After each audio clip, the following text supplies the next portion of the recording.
ఇక మీరిద్దరూ 4 రోజులు సరదాగా వెళ్ళి సంతోషంగా గడిపొస్తే నేను ఇంకా ఆనందపడిపోతాను. సరేనా?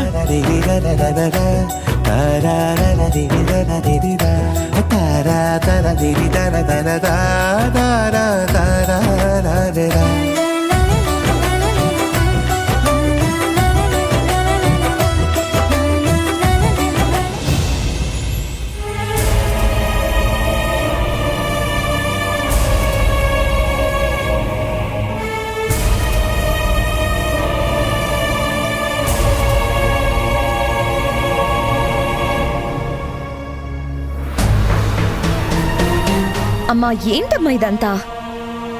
మీరు దేని గురించి మాట్లాడుతున్నారు? ఊరంతా వరదొచ్చి కొట్టుకుపోతూ ఉంటే ఉమాదేవి మేడ మీద ఒడియాలు పెట్టుకుంటుంది అన్నట్టు నాన్న వేసిన అస్త్రానికి నువ్వు కూడా అడ్డంగా ఏదో ఒక అస్త్రం వేయకుండా అసలు ఏమీ తెలియనట్టు ఏమీ జరగనట్టు కూర్చొని ఫైల్స్ చూసుకుంటున్నావేంటమ్మా?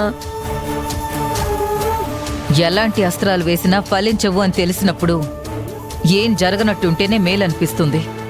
ఇదేంటి బుస కొట్టే పామును తీసుకొచ్చి బుట్టలో పెట్టినట్టు కాటేయడమే తప్ప కూల్గా కూర్చోవడం తెలియని అత్తయ్య గారేనా ఇంత మాట అంటుంది? ఏంటే మీ ఆయన ఇప్పుడు నన్ను పాముతో పోలుస్తున్నాడా? అమ్మా, బావ నిన్ను పాముతో పోలుస్తున్నాడా పురుగుతో పోలుస్తున్నాడా అన్నది కాదు టాపిక్. అవతల తారకన్నయ్య నీలవిని తారెల్లో విహారిద్దామన్నట్టు విహారయాత్రలకు ఎక్కడికో వెళ్తున్నారు. వాళ్ళని ఆపాలి కదమ్మా. నన్నేం చేయమంటావే? ఒక గొప్ప నాటకమాడి దొంగ స్వేచ్ఛని వేదిక మీదకు దింపాను. ఆ స్వేచ్ఛను అడ్డం పెట్టుకుని నీలవేణిని ఇంటికి పంపించేయాలనుకున్నాను. కానీ ఆ నాటకం కాస్త బయటపడిపోయింది. ఇప్పుడు నేనేం చేసినా నాటకమే అంటారు కానీ నిజమని ఎవ్వరూ అనుకోరు. నిజాలెవరు చెప్పమన్నారు అత్తయ్య గారు? ఎప్పట్లాగే ఏదో ఒక దొంగ నాటకం ఆడండి, దెబ్బకందరు దిగొస్తారు. ఏంటి నేను దొంగ నాటకాలు ఆడేదానిలా కనిపిస్తున్నానా? చూడు కాంచనా, మీ ఆయన నోరు ముయ్యకపోతే నాలిక కోసి పారేస్తానని చెప్పు. చూడండి, చెప్పడానికి విషయం లేకపోయినా చంప మీద కొట్టినట్టు ఏదో ఒక పిచ్చి మాట మాట్లాడతారు. మీరు కాసేపు సైలెంట్ గా ఉండండి. చూడమ్మా, నీకొక లక్ష్యం ఉంది, నీకొక గమ్యం ఉంది. ఆ నీలవేణిని ఏదో విధంగా ఇంటి నుండి పంపించేసి అర్చనని తీసుకొచ్చి తారక్కిచ్చి పెళ్లి చేయాలనుకున్నావు కదా. ఇప్పుడు తారక్ నీలవేణి జంటగా రిసార్ట్స్ కి వెళ్తే ఏడాది పోయేసరికి ఇంట్లో క్యార్ మని ఓ చంటి బిడ్డ పుడుతుంది. అదే కాని జరిగితే ఆ చంటి బిడ్డ ముక్కు మూతి తుడుచుకుంటూ నువ్వు బ్రతకాలమ్మా. ఆ పందానికి పుట్టే పిల్లలకి నువ్వు సేవలు చేస్తూ బ్రతకడం కంటే చిచి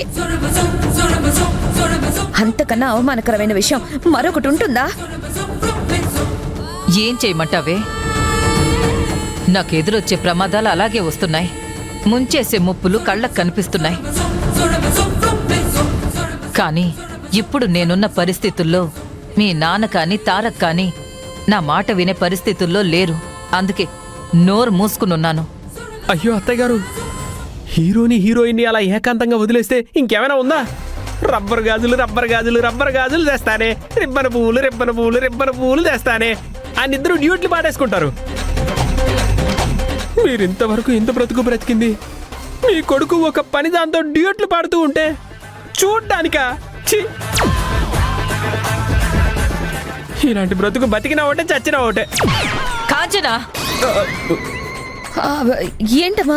నేనసలే రెక్కలు తెగిన పక్షిలా ఉన్నాను. ఆ తెగిన రెక్కల మీద కారం చల్లొద్దని మీ ఆయనకి చెప్పు. లేదంటే 32 పళ్ళు రాలగొట్టి బయటికి పంపించాల్సి వస్తుంది. ఏమనుకుంటున్నాడో ఏమో. అది కాదు, అసలు ముందు మీరంతా బయటికెళ్ళండి. నన్ను కాసేపు ప్రశాంతంగా ఉండనివ్వండి. పోండి అందరూ.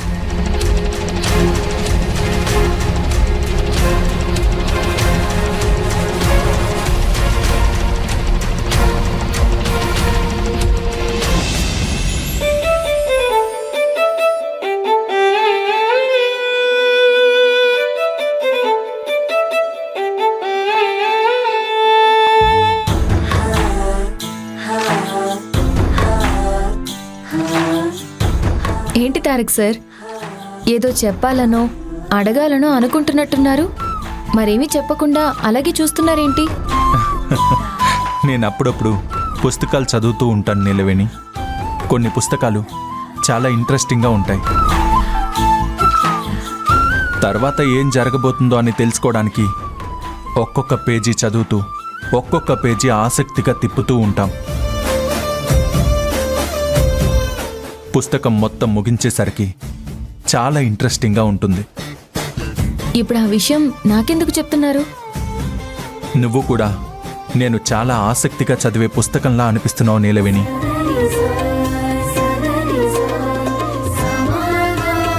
అవునా? ఎందుకలా? అవును మరి, ఆ పుస్తకంలాగే నువ్వు కూడా ఆసక్తిగా కనిపిస్తున్నావు. ఒక్కోసారి ఒక్కోలా ఉంటావు. ప్రతిసారి చాలా ఆశ్చర్యం కలిగిస్తూ ఉంటావు. ఒక మంచి పుస్తకం చదువుతున్నప్పుడు ఎంత ఇంట్రెస్టింగ్గా ఉంటుందో నిన్ను గమనిస్తున్నప్పుడు కూడా నాకు అంతే ఇంట్రెస్టింగ్గా ఉంటుంది. ఇప్పుడు అంత ఆసక్తి కలిగించే పని నేనేం చేశాను? మనిద్దరం సరదాగా బయటికి వెళ్దామని మా డాడీకి చెప్పినప్పుడు నువ్వేమంటావో, అసలు నీకిష్టం ఉంటుందో లేదో అని చాలా ఆలోచించాను. తీరా చూస్తే నువ్వే చటుక్కున నిర్ణయం తీసుకున్నావు. సరదాగా వెళ్ళొద్దామని నువ్వే సలహా ఇస్తున్నావు. నిజానికి నీ గురించి నేను ఊహించుకుందొకటి, నువ్వు చేసిందొకటి. ఊహించని పనులు చేస్తున్నప్పుడు ఆసక్తిగానే ఉంటుంది కదా. నేను చేసిన పని మీకెందుకు ఆసక్తి కలిగించిందో నాకు తెలీదు, కానీ ఒక్కటి మాత్రం నిజం సార్. ఇప్పటి వరకు మిమ్మల్ని పెద్దయ్య గారిని నేను చాలా ఇబ్బంది పెట్టాను. నేను సంతోషంగా బతకాలని మీరు కోరుకుంటూ ఉంటే నేనుగానే సమస్యల్ని సృష్టించుకుంటూనే ఉన్నాను. మీ జీవితాల్లోకి నన్ను ఆహ్వానిస్తూ ఉంటే నాకు నేనుగానే మీ నుండి వెలివేసుకోవడానికి ప్రయత్నించాను. ఇప్పటిదాకా మీకు ఇష్టం లేని పనులు చేసింది చాలు తారక్ సార్. అందుకే ఇక నుండి మీకిష్టమైనట్టు నడుచుకోవాలనుకుంటున్నాను. పెద్దయ్య గారు ఊహించినట్టు నన్ను నేను సరిదిద్దుకోవాలనుకుంటున్నాను.